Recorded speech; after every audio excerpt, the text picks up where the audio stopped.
know what the one sound in the English language that unlocks multiple words for children is? Short I. How about that?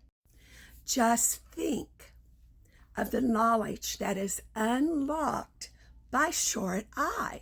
I mean, after all, kids can read, sit, and pig, and pin.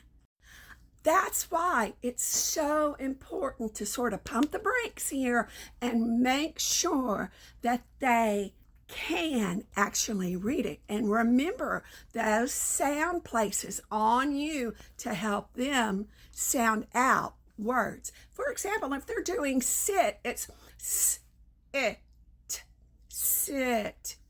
Actually do those hand motions with them because that shows each sound and the blending of the sound. Very important.